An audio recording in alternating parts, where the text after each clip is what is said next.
Hey guys, what's up? It's 412 Sports Cards here today, back with another video, and today I'm going to be talking about why you guys should be seriously considering holding cards for longer amounts of time, and why people who are savvy in the market might be doing this and fueling the Legends card market.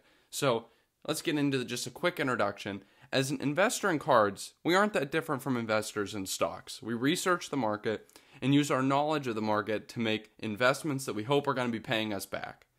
In this video, I'm going to get into how holding for the long run can help you keep your fees low as a card investor and why that's so advantageous. So some quick background just for comparison to the financial markets.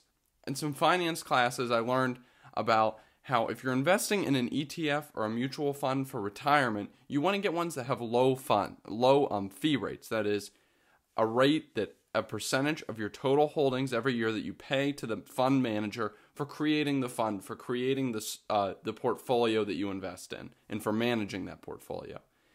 And something as high as like even 1% is pretty high just for a standard ETF that you could buy, because like robo ETFs can charge only maybe like 0.1% to manage that fund.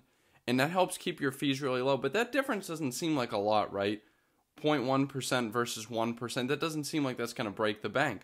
But when you're young and you're compounding that your growth in your bankroll over so many years, those fees really make huge differences years down the line. And there's also fees like brokerage fees whenever you would transact stocks. Not so much anymore, but there used to be a flat fee whenever you buy a stock and whenever you'd sell it. And those dug into returns. And we have similar things going on in cards, right? We have fees in cards that hamper our returns and really can have a profound effect on, after a couple years, in diminishing our bankroll that is going to be able to be compounded. So let me give you an example to get into this. I'll show off my LeBron Bowman Chrome for an example. So this is my current Bowman Chrome that I own, but I did own another one before this. And it was slightly more off-center. I've talked about it in other videos, and I bought it in April, and I sold it for $2,500, okay, which was a strong sale, a great profit compared to what I bought in April, and I was really happy. And at the time of selling it, I was happy to realize those profits. I set some money aside, took it out of cards because I wanted to. I'm not upset about it at all. I'm still pleased, but I think it just makes a good example. So I sold this card at $2,500, we'll say. It was about that, almost identical to that. And I had to pay roughly 13% in eBay final value fees and in payment processing fees. So my $2,500 I had in this card dwindled down. I had to pay $325 in fees there. So that cuts us down to $2,150 or $2,175, I guess, rather, that I would be getting back from this card. And I also put in an additional $25 in shipping costs above what I charged, just because I like to insure expensive cards for shipping, just to be safe. Regardless, that was $350 in fees that I had on this sale. That took me down from the $2,500 that the man paid, or woman, down to $2,150 that I was getting in my pocket. That's a huge cut, right? And that's $350 that's no longer able to multiply. And as the card market's been going bonkers lately, right? Say everything in the card market was like last year. Say everything like 2x at least. That's $350 I took out of my account that isn't going to 2x. That isn't going to become $700 at the end of the year. It's out of my card fund. And furthermore, a lot of you guys, and me included, we reinvest our proceeds from our card sales, right? So for me in Pennsylvania, to acquire anything, I paid it on all of these. I paid 7% sales tax when I purchased. That 7% sales tax is on all of my eBay transactions. And after some quick calculations, right, so we would cut down to $2,150 after all of our fees from the $2,500 we would have gotten for one of these. Well, because of my sales tax, that means I could only buy cards worth about $2,010, so about $2,000. I could only, if I sold this for $2,500, it would only give me the power to buy $2,000 worth of stuff on eBay. That is a 20% haircut on my card, on the amount of money this had in my card portfolio. In short, it really is not the wisest to be doing unless you really have strong reasons to reallocate, right? Unless you think you're going to be able to recoup more than that 20% that you're paying out. Obviously, there are scenarios where that's the case, and scenarios where it's very prudent.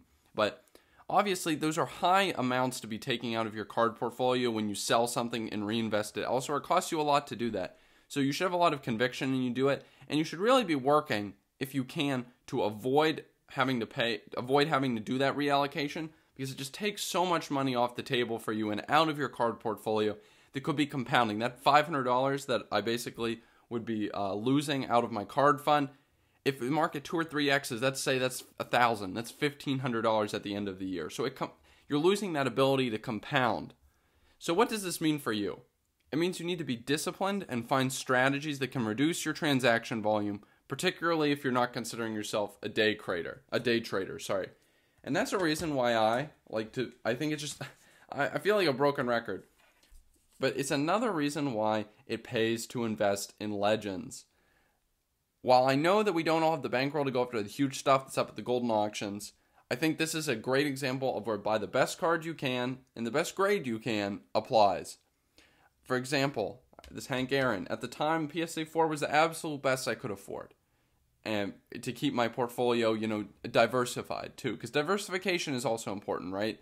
So you're kind of balancing this buy the best card and the best grade you can with diversification, which is another fundamental principle of investing that you should be definitely paying attention to. But this was the best. The best Hank Aaron I could afford at the time. And it's done well for me, right? This is a card that I'm not going to sell. This is a card that's going to sit in my portfolio and grow. And as the market grows, it too should grow. And I won't be losing money year over year in fees. It's not like cards that I'm going to be flipping time and time again.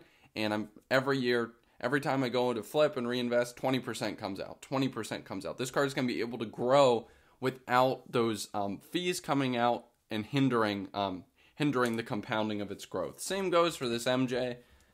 Plan is to hold, right? If I'm not selling it, I'm going to be able to keep that equity in my account without any fees to diminish the compounding power of it.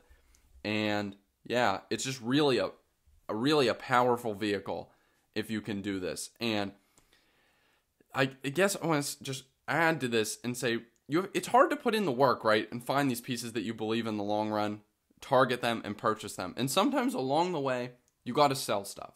You flip stuff, and you're going to have to pay that money it takes to reinvest. You're going to pay that 13% when you sell, and that 7% when you target and finally purchase the card that you wanted. And that's just the nature of the game, right? And you can't feel bad about it either. Even if you were like gung-ho about this principle of I'm going to cut down my fees as much as I can, it's prudent to sometimes pay those fees right now to set yourself up, to park yourself in cards like these that you're not ever going to be needing to flip really, and that you can just kind of let grow and let the value of your collection grow without those fees coming in and taking their cut out of the growth of your collection. Anyways, I hope you guys appreciated that, and I hope it was helpful. If you did like it, please drop a like, please drop a sub. I usually try to mention it earlier in the video, but I got so excited I didn't. Anyways, I hope y'all enjoy, and I'll catch you next time.